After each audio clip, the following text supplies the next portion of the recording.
திருவாரூர் மாவட்டம் நன்னிலத்தில் கடந்த 2 நாட்களாக பெய்த மழையால் வயல்களில் தண்ணீர் தேங்கி கடல் போல காட்சியளிக்கிறது. இதுகுறித்த விவரங்களை செய்தியாளர் ராஜசேகரிடம் கேட்கலாம். ராஜசேகர், விவரங்கள். நந்தா, திருவாரூர் மாவட்டத்தில் நேற்று அதிகாலை முதல் தற்பொழுது வரை இடைவிடாமல் கனமழை என்பது பெய்து வருகிறது. குறிப்பாக திருவாரூர் மாவட்டம் நன்னிலத்தில் கடந்த 24 மணி நேரத்தில் 9.5 சென்டிமீட்டர் மழையளவு என்பது பதிவாகியிருந்தது. நன்னிலம் வட்டாரத்தில் மட்டும் பாத்தீங்கன்னா 20,000 ஏக்கர் பரப்பளவுல சம்பா நெல் சாகுபடி பணிகளில் விவசாயிகள் ஈடுபட்டு வருகிறார்கள்.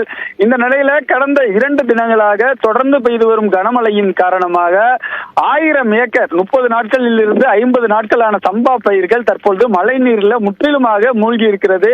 இந்த காட்சிகளை நாம் தற்பொழுது நேரடியாக பார்த்து வருகிறோம். அந்த பகுதி முழுவதுமாக கடல் போல் காட்சியளிக்கிறது.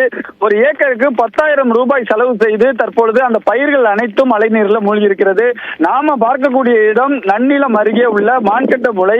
அதே போன்று மான்கட்டமுலை மட்டுமல்லாமல் குப்பம், சோத்திரியம், கம்மங்குடி, வடகுடி உள்ளிட்ட பகுதிகளில் சுமார் 1000 ஏக்கர் அந்த சம்பா நெல் பயிர்கள் முழுவதுமாக மழை நீரில் மூழ்கி இருக்கிறது.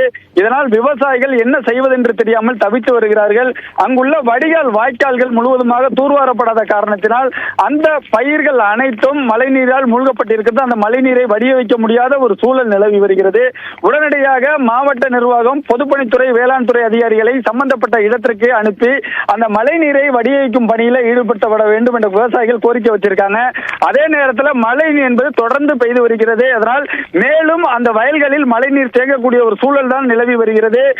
தற்பொழுது பெங்கல் புயல் அந்த புயலின் காரணமாக மீண்டும் மழை அதிகரிக்கும் என சென்னை வானிலை ஆய்வு மையம் தெரிவித்திருக்கிற நிலையில தொடர்ந்து கனமழை என்பது பெய்து வருகிறது.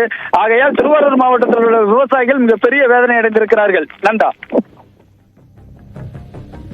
நன்றி ராஜசேகர், விவரங்களுக்கு.